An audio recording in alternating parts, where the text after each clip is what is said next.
ಸತ್ಯಾಸತ್ಯತೆಯ ಬಗ್ಗೆ ಇನ್ಯಾರೋ ಹೇಳೋದಕ್ಕಿಂತ ನಿಕಟಪೂರ್ವ ಸಭಾಪತಿಗಳಾಗಿದ್ದಂಥ ಸನ್ಮಾನ್ಯ ಶ್ರೀ ಬಸವರಾಜ ಹೊರಟ್ಟಿಯವರೇ ಏನು ನಡೀತು ಅನ್ನೋದರ ವಿವರವನ್ನು ಹೇಳಿದರೆ ಸೂಕ್ತ ಆಗುತ್ತೆ. ಇಲ್ಲದೇ ಇದ್ರೆ ಜನ ಅವರವರ ಭಾವಕ್ಕೆ ಅವರು ತಕ್ಕಂತೆ ಭಾವಿಸ್ತಾರೆ. ಒಬ್ಬೊಬ್ಬರು ಒಂದೊಂದು ರೀತಿ ಭಾವಿಸ್ತಾರೆ. ಅದು ಕಹಿ ಹಾಗೆ ಉಳಿಯುತ್ತೆ. ಕೆಲವರು ಸ್ವಇಚ್ಛೆಯಿಂದ ಅಂತ ಭಾವಿಸ್ಬೋದು, ಕೆಲವರು ಒತ್ತಾಯಪೂರ್ವಕವಾಗಿ ಅಂತ ಭಾವಿಸ್ಬೋದು. ಹಾಗೆ ಆಗದ ರೀತಿಯಲ್ಲಿ ಸದನದ ಸಭಾಪತಿ ಪೀಠದ ಘನತೆಗೆ ಗೌರವಕ್ಕೆ ಚ್ಯುತಿ ಬಾರದಂತೆ ಆ ಪೀಠ ಕಾರ್ಯನಿರ್ವಹಿಸಬೇಕಾದ ಹಿನ್ನೆಲೆಯಲ್ಲಿ ನಮ್ಮ ಸನ್ಮಾನ್ಯ ನಿಕಟಪೂರ್ವ ಸಭಾಪತಿಗಳು ಈ ಒಂದು ವಿಚಾರದ ಬಗ್ಗೆ ಹೊರಟ್ಟಿಯವರು ಸ್ಪಷ್ಟನೆ ಕೊಡಬೇಕು ಅಂತ ಹೇಳ್ತಾ, ನಾವು ಯಾವಾಗಲೂ ಪ್ರಶ್ನೆ ಮಾಡೋರು ವಿಪಕ್ಷದವರು, ಸರ್ಕಾರಕ್ಕೆ ಅದರ ಅರ್ಥ ಆಗುವ ಭಾಷೆಯಲ್ಲಿ ಕೆಲವೊಮ್ಮೆ ಕಠಿಣವಾಗಿ ಆಗಿದ್ರೂ ಕೂಡ ಸರ್ಕಾರವನ್ನು ಎಚ್ಚರಿಸ್ತಕ್ಕಂಥ ತಿವಿಯುವಂಥ ಕೆಲಸವನ್ನು ಮಾಡಬೇಕಾಗತ್ತೆ. ನಿಷ್ಪಕ್ಷಪಾತಿಯಾಗಿ ವರ್ತನೆ ಮಾಡಬೇಕು ಅನ್ನೋದು ನಿಜ. ಅದು ನೀವು ಪಕ್ಷಪಾತಿಯೂ ಆಗಿರಬೇಕು. ಯಾವಾಗ ಅಂದರೆ ಪ್ರತಿಪಕ್ಷದ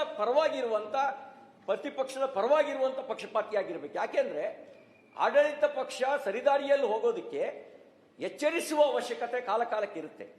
ಹಾಗೆ ಎಚ್ಚರಿಸುವಂಥ ಸಂದರ್ಭದಲ್ಲಿ ತಮ್ಮ ದೃಷ್ಟಿ ಸ್ವಲ್ಪ ಈ ಕಡೆಗೆ ದೃಷ್ಟಿ ಇರಲಿ ಅಂತ ಹೇಳಿ ನಾವು ಅಪೇಕ್ಷೆಯನ್ನು ವ್ಯಕ್ತಪಡಿಸಿ ತಮಗೆ ಅಭಿನಂದನೆಗಳನ್ನು ಸಲ್ಲಿಸಿ ತಮ್ಮ ಮೂಲಕ ಈ ಸದನ ಉತ್ತಮ ಚರ್ಚೆಗೆ ಒಂದು ವೇದಿಕೆಯಾಗಲಿ ಅಂತೇಳಿ ಹೇಳಿ ಶುಭ ಹಾರೈಸಿ ಮತ್ತೊಮ್ಮೆ ಅಭಿನಂದನೆಗಳು. ಒಳ್ಳೆಯದಾಗಲಿ. ಸನ್ಮಾನ್ಯ ಬಿ ಕೆ ಹರಿಪ್ರಸಾದ್ ಅವರು. ಧನ್ಯವಾದಗಳು ಸಭಾಪತಿಗಳೇ. ಮೊದಲನೇದಾಗಿ ತಮಗೆ ಸಭಾಪತಿಗಳ ಸ್ಥಾನವನ್ನು ತಾವು ಅಲಂಕರಿಸಿದ್ದೀರಿ.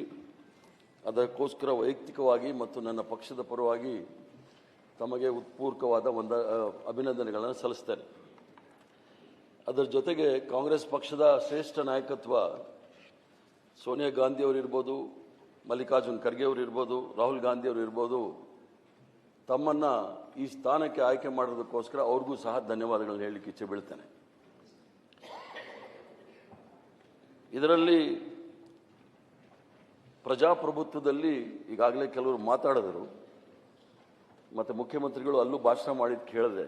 ಶಾಸಕಾಂಗ, ಕಾರ್ಯಾಂಗ ಮತ್ತು ನ್ಯಾಯಾಂಗ ಇದರಲ್ಲಿ ಏನಾದರೂ ವೈಫಲ್ಯಗಳಾದರೆ ಅದರ ಕಾರ್ಯ ಪ್ರವೃತ್ತಿಯಲ್ಲಿ ಆಗ ದೇಶ ಸ್ಥಿರ ಮತ್ತು ಸರಿಯಾಗಿದ್ದರೆ ಮಾತ್ರ ದೇಶ ಸ್ಥಿರ ಮತ್ತು ಸುಭಿಕ್ಷೆಯಲ್ಲಿರುತ್ತೆ. ಅದರ ಜೊತೆಗೆ ತಾವು ಈ ಒಂದು ಸ್ಥಾನವನ್ನು ಅಲಂಕಾರ ಮಾಡಿದ್ದೀರಿ. ತಮ್ಮ ಬಯೋಡೇಟಾ ನನಗೇನು ಹೊಸದಲ್ಲ. ನಾನು ರಾಜಕಾರಣದಲ್ಲಿ ಮೊದಲನೇ ಇನ್ನಿಂಗ್ಸ್ ಮುಗಿಸಿದಾಗ 83ನಲ್ಲಿ ನೀವು ಇನ್ನಿಂಗ್ಸ್ ಪ್ರಾರಂಭ ಮಾಡಿದಿರಿ. NSU ವಿದ್ಯಾರ್ಥಿ ಸಂಘದಿಂದ ಪ್ರಾರ್ಥನೆ ಮಾಡಿದಿರಿ. ನೀವು ಶೇಷಾಪುರಂ ಕಾಲೇಜಲ್ಲಿ ಕಾಲೇಜ್ ಅಧ್ಯಕ್ಷರಾಗಿದ್ದಿರಿ. ಅಲ್ಲಿ ನನ್ನ ಮೇಷ್ಟ್ರು ಅವರು RSSನ ಪ್ರಮುಖರವರು, ಸೋಮ್ಯಾಜುಲು ಅಂತೇಳಿ ಸರಸಂಘ ಚಾಲಕರ ಲೆವೆಲಲ್ಲಿ ಇದ್ದವರು. ಅವರು ನಿಮಗೆ ಪ್ರಿನ್ಸಿಪಾಲು, ನನಗೆ ಮಾತ್ರ ಅವ್ರು ಮೇಷ್ಟ್ರಿದ್ರು.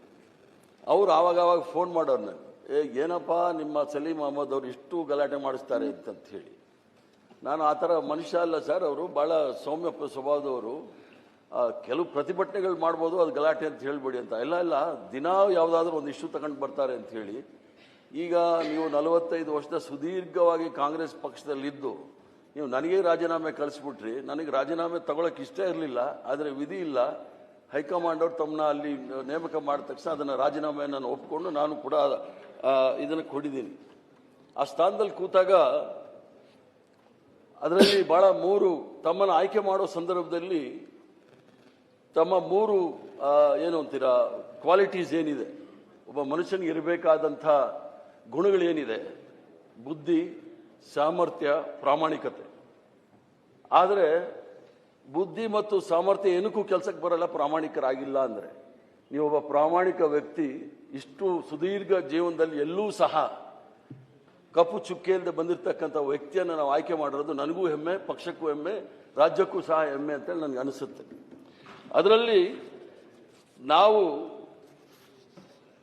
ಹೋರಾಟದ ರಾಜಕೀಯ ಮತ್ತು ರಾಜಕೀಯದಲ್ಲಿ 2 ಥರ ಇದೆ, ಹೋರಾಟದ ರಾಜಕೀಯ ಮತ್ತು ಅಧಿಕಾರ ರಾಜಕೀಯ.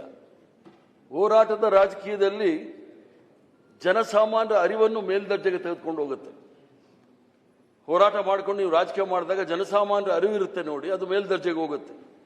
ಅಧಿಕಾರದ ರಾಜಕೀಯ ಮಾಡುವಾಗ ಜನಸಾಮಾನ್ಯ ಅರಿವನ್ನ ಕೆಳದರ್ಜೆಗೆ ತೆಗೆದುಕೊಂಡು ಹೋಗುತ್ತೆ.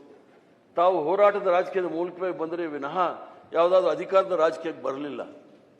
ತಮ್ಮ ಅನುಭವ ನನ್ನಷ್ಟಿಲ್ಲದೆ ಇದ್ರೂ ಸಹ ಅಖಿಲ ಭಾರತ ಮಟ್ಟದಲ್ಲಿ ನೀವು ಯುವ ಕಾಂಗ್ರೆಸ್ ಅಲ್ಲಿ NSU ಆಲ್ ಇಂಡಿಯಾ ಅಧ್ಯಕ್ಷರಾಗಿದ್ರಿ. ಅದರ ಜೊತೆಗೆ ಯುವ ಕಾಂಗ್ರೆಸ್ ಅಲ್ಲಿ ಆಲ್ ಇಂಡಿಯಾ ಪ್ರಧಾನ ಕಾರ್ಯದರ್ಶಿಗಳಾಗಿದ್ರಿ. ಇವೆಲ್ಲವನ್ನು ಸಹ ಸುದೀರ್ಘವಾದ ಮುಗಿಸ್ಕೊಂಡು ಬಂದ್ರಿ. ಅದರಲ್ಲಿ ಕೆಲವು ವಿಚಾರದಲ್ಲಿ ನಮ್ಮ CT ರವಿ ಅವರು ಹೇಳಿದ್ರು, ವಿಕ್ರಮಾದಿತ್ಯನ ಕತೆ ಒಂದು ಪ್ರಸಂಗ. ನಾವಂತೂ ವಿಕ್ರಮಾದಿತ್ಯ ಕತೆ ಓದಿರೋ ಚಂದಮಾಮದಲ್ಲಿ. ಆ ಕತೆ ಶುರುವಾದಾಗಲೇ ಹೇಳುತ್ತೆ, ವಿಕ್ರಮಾದಿತ್ಯ ಬೇತಾಳನ ಶವವನ್ನು ಹೆಗಲ ಮೇಲೆ ಹಾಕೊಂಡು ಹೋದಾಗ ಕತೆ ಹೇಳ್ಕೊಂಡು ಹೋಗ್ತಾ ಇರೋದು ಅಂತ ಹೇಳಿ. ಅದರಲ್ಲಿ ಸರ್ವ ಸಂಘ ಪರಿತ್ಯಾಗಿ ಆದವನೇ ಸನ್ಯಾಸಿ ಆಗ್ತಾನೆ. ಅವನು ಜೀವನದಲ್ಲಿ ಎಲ್ಲ ಬಿಟ್ಟು ಇನ್ನೇನು ಬೇಡಪ್ಪ ಈ ಪ್ರಪಂಚದಲ್ಲಿ, ನಾನು ಎಲ್ಲವನ್ನು ತ್ಯಾಗ ಮಾಡಿ ಹೋಗ್ತಾ ಇದ್ದೀನಿ ಅಂತ. ಆದರೆ ಈಗ ಉಲ್ಟಾ ಆಗ್ಬಿಟ್ಟಿದೆ. ಸನ್ಯಾಸಿಗಳೇ ರಾಜಕಾರಣದಲ್ಲಿ ಬಂದ್ಬಿಟ್ಟಿದ್ದಾರೆ. ಇವಾಗ ನಾವೇನು ಮಾಡಬೇಕಾಗುತ್ತೆ CT ರವಿ ಅವರೇ? ಆ ಕಾಲ ಬೇರೆ ಈ ಕಾಲ ಬೇರೆ, ಬಹಳ ಪರಿವರ್ತನೆ ಆಗ್ಬಿಟ್ಟಿದೆ. ಆದ್ರಿಂದ ಈ ವಿಕ್ರಮಾದಿತ್ಯ ಬೇತಾಳನ ಕತೆ ನೋಡಿದಾಗ ಎಸ್ ಸರ್, ನಾನು ಜೀವನದಲ್ಲಿ ಯಾವತ್ತೂ ಸನ್ಯಾಸಿ ಅಂತ ಹೇಳಲ್ಲ. ನಾನು ನೇರವಾಗಿ ಹೇಳ್ತಕ್ಕಂಥ ಸನ್ಯಾಸಿ ಆಗೋ ಪ್ರಶ್ನೆನೇ ಇಲ್ಲ. ಆದ್ರಿಂದ ಕೆಲವು ಸಂದರ್ಭದಲ್ಲಿ ಏನಂದ್ರಿ, ಆ ಮಟ್ಟಕ್ಕೂ ನಾನು ಹೋಗಿಲ್ಲ. ಅದನ್ನ ಆ ಲೇಪ ನಿಮಗಿದೆ, ಈಗ ಸದ್ಯಕ್ಕೆ ಆ ಲೇಪ ನಿಮಗಿದೆ. ಸೊ ಅದರ ಜೊತೆಗೆ ಕೆಲವು ವಿಚಾರದಲ್ಲಿ ಈಗ ಸಲೀಂ ಅಹಮದ್ ರವರು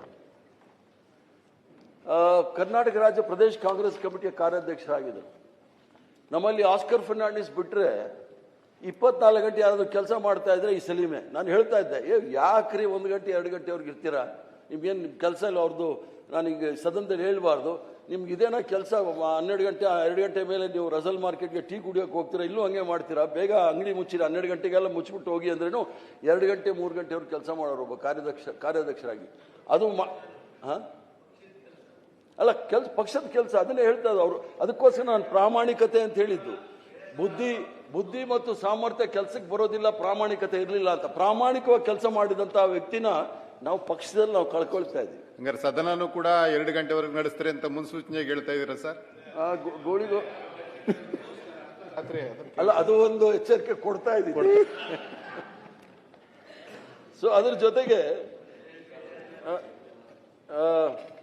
ಏನಂದ್ರಿ, ಅಲ್ಲ UT ಖಾದರ್ದು ಟ್ರೈನಿಂಗ್ ಬೇರೆ, UT ಖಾದರ್ ಸೇವಾದಳ ಟ್ರೈನಿಂಗು. ಇವರು NSA, ಯೂತ್ ಕಾಂಗ್ರೆಸ್, ಮಹಿಳಾ ಕಾಂಗ್ರೆಸ್ ಒಂದ್ಬಿಟ್ಟು ಎಲ್ಲ ಕಡೆ ಟ್ರೈನಿಂಗ್ ತಗೊಂಡಿದ್ದಾರೆ ಇವರು. ಸೊ ಅದಕ್ಕೆ ಅದ್ರ ಜೊತೆಗೆ ಅವರು ಹೇಳ್ತೀನಿ ಕೇಳಿ, ಅವರು ಶೇಷಾಪುರಂ ಕಾಲೇಜಲ್ಲಿದ್ದಾಗ ನಮ್ಮ ಮುಖ್ಯಮಂತ್ರಿಗಳು ರೇಣುಕಾಚಾರ್ಯ ಕಾಲೇಜಲ್ಲಿ ವಿದ್ಯಾರ್ಥಿ ನಾಯಕರು. ಹೌದಲ್ ನೋಡ್ರಿ ಅಧ್ಯಕ್ಷರೇ? ಮುಖ್ಯಮಂತ್ರಿಗಳು ತಲೆ ಆಡಿಸ್ತಾ ಇದ್ದಾರೆ. ಎಲ್ಲ ವಿದ್ಯಾರ್ಥಿ ಸಂಘಟನೆಗಳಿಂದ ಬಂದವರು ನಮ್ಮಲ್ಲಿ ಬಹಳ ಪ್ರಮುಖವಾದ ಜಾಗದಲ್ಲಿ ಇರೋದು ನೋಡಿದಾಗ ನನಗೂ ಸಮಾಧಾನ ಆಗುತ್ತೆ. ಯಾಕಂದ್ರೆ ಪಕ್ಷ ಅನ್ಕೊಂಡೆ ಬಂದಿರ್ತಕ್ಕಂಥವ್ರು ನಾನು. ಅದ್ರ ಜೊತೆಗೆ ಅವ್ರು ನನ್ನ ಜೊತೆ ಇವರಿಬ್ರು ಸಹ ಕೊರಿಯಾಗಿ ಬಂದಿದ್ರು 89 ಕೊರಿಯಾಗಿ ಬಂದಿದ್ದ ಸಂದರ್ಭದಲ್ಲಿ ನಾವು 500-600 ಜನ ಇದ್ವಿ. ಅದೇ ಲಾಸ್ಟ್. ಆಮೇಲೆ ಯೂತ್ ಅಂಡ್ ಸ್ಟೂಡೆಂಟ್ ಪ್ರೋಗ್ರಾಮ್ ಆಗೋದೇ ನಿಂತೋಯ್ತು ಅಂತಾರಾಷ್ಟ್ರೀಯ ಮಟ್ಟದಲ್ಲಿ. ಅದ್ರ ಜೊತೆಗೆ ಈ ಸಲೀಂ ಅಹಮದ್ ರವರು ACPYL ಅಂತ ಅಂತಾರೆ. ಅಮೆರಿಕಾದಲ್ಲಿ ಒಂದು NGO ಇದೆ. ಅದು ಅಮೆರಿಕದ ರಾಷ್ಟ್ರದ ಅಧ್ಯಕ್ಷರ ಚುನಾವಣೆ ಆಗುವಾಗ ಇಡೀ ಪ್ರಪಂಚದಲ್ಲಿ ಯಾರ್ಯಾರು ಪ್ರಜಾಪ್ರಭುತ್ವದಲ್ಲಿ ನಂಬಿಕೆ ಇಟ್ಕೊಂಡಿರ್ತಾರೆ ಅವರೆಲ್ಲ ಈ ಚುನಾವಣೆ ಪ್ರಕ್ರಿಯೆನ ನೋಡಿ ಅಂತ ಹೇಳಿ ಕರೆಸ್ತಾರೆ. ನಾನು 89 ಹೋಗಿದ್ದೆ, ಇವರು 2000 ಹೋಗಿದ್ದಾರೆ ಅಂತ ಕಾಣುತ್ತೆ. ಆ ಅನುಭವಗಳೆಲ್ಲ ಇರುತ್ತೆ ನೋಡಿ. ಆ ಅನುಭವ ಎಲ್ಲವೂ ಸಹ ಈ ಸದನದಲ್ಲಿ ತಂದು ಪ್ರಜಾಪ್ರಭುತ್ವವನ್ನು ಯಾವ ರೀತಿ ಗಟ್ಟಿಗೊಳಿಸಬಹುದು ಅನ್ನೋದನ್ನ ತಾವು ನೋಡಿಸ್ಬೇಕು ಅಂತ ಹೇಳ್ಕೊಳ್ತೀನಿ. ಜೊತೆಗೆ ಕೆಲವು ಪ್ರಸ್ತಾಪ ಆಯಿತು. ಸಭಾಧ್ಯಕ್ಷರು ವಿರೋಧ ಪಕ್ಷದವ್ರ ಹತ್ರ ನಾನು ಅವ್ರ ಹತ್ರ ಕೇಳ್ಕೊಂಡೆ, ನಮ್ಮ ವಿರೋಧ ಪಕ್ಷದ ನಾಯಕರ ಹತ್ರ. ನಾಮಿನೇಷನ್ ಆಗೋಗಿತ್ತು ನೋಡಿ. ಈ ರಾಜ್ಯದ ಪರಂಪರೆ ಇದೆ, ಚಿಂತಕರ ಚಾವಡಿ. ಇಲ್ಲಿ ಬಹಳಷ್ಟು ನಾನು ನೆನೆಸ್ಕೊಳ್ಳೋದು ಯಾರು ಅಂದ್ರೆ ಎಚ್ ನರಸಿಂಹಯ್ಯನವರು, MP ಶಾಸ್ತ್ರಿಗಳನ್ನ ನೆನೆಸ್ಕೊಳ್ತೀನಿ. ಇಬ್ರು ನನ್ನ ಗುರುಗಳೇ. ಅವರೆಲ್ಲ ಇದ್ದಂಥ ಮಹಾನ್ ವ್ಯಕ್ತಿಗಳು. ಅವರಿದ್ದಂಥ ಇದರಲ್ಲಿ ಸ್ವಲ್ಪ ದೊಡ್ಡತನ ತೋರಿಸಿ ಯುನಾನಿಮಸ್ ಆಗಿ ಮಾಡಿ ಅಂದೆ. ಅದು ನಾನು ಪಕ್ಷದ ವಿಚಾರದಲ್ಲಿ ಕೇಳಬೇಕಾಗತ್ತೆ ಅಂತಂದ್ರು. ಬಹಳ ಸಂತೋಷ. ಬಸವರಾಜ ಹೊರಟ್ಟಿಯವ್ರ ಬಗ್ಗೆ ನನಗೆ ಅಪಾರವಾದ ಗೌರವ. ಯಾವತ್ತೂ ಸಹ ನಾನು ಶಿವಕುಮಾರ್ ಅವ್ರನ್ನು ಕೇಳ್ಬೋದು, ಸಿದ್ದರಾಮಯ್ಯವ್ರನ್ನ ಇವ್ರನ್ನು ಕೇಳ್ಬೋದು. ಸ್ವಾಮಿ, ನಮ್ಮಲ್ಲಿ ಯಾರು ಲಿಂಗಾಯತರಲ್ಲಿ ದೊಡ್ಡ ಲೀಡ್ ಯಾರು ಇಲ್ಲ, ಅವ್ರಿಗೆ ಕರೆಸಿ ಮುಖ್ಯಮಂತ್ರಿ ಮಾಡಿ ಅಂತ ಹೇಳಿದವ್ರು ನಾನು. ಈ ಸದನದಲ್ಲೂ ಸಹ ನಾನು ಹೇಳಿದ್ದೆ. ಆ ಗೌರವ ಇಟ್ಕೊಂಡು ನಿಂತವ್ರು ನಾವು. ಅವ್ರಿಗೆ ನೋವಾಗ್ತಕ್ಕಂಥ ಕೆಲಸ ನಾವು ಯಾವತ್ತೂ ಸಹ ಮಾಡಿಲ್ಲ. ನಾನು ಮೊಟ್ಟ ಮೊದಲೇ ನನ್ನ ಜೀವನದಲ್ಲಿ ಶಿವಕುಮಾರ್ ಅವರು ಅಷ್ಟು ಡೀಸೆಂಟ್ ಆಗಿ ಸಭ್ಯವಾಗಿ ಯಾರತ್ತಾದ್ರೂ ಮಾತಾಡಿದ್ದೆ ಅಂದ್ರೆ ಅದು ನಿಮ್ಮ ಹತ್ರ ಮಾತಾಡಿದ್ದೆ ನಾನು ನೋಡಿದ್ದವ್ರು. ಹೆಚ್ಚಿನ ವಿಡಿಯೋಗಳಿಗೆ ಪ್ರತಿಧ್ವನಿ ಯೂಟ್ಯೂಬ್ ಚಾನೆಲ್ ಸಬ್ಸ್ಕ್ರೈಬ್ ಮಾಡಿ, ಬೆಲ್ ಐಕಾನ್ ಕ್ಲಿಕ್ ಮಾಡಿ.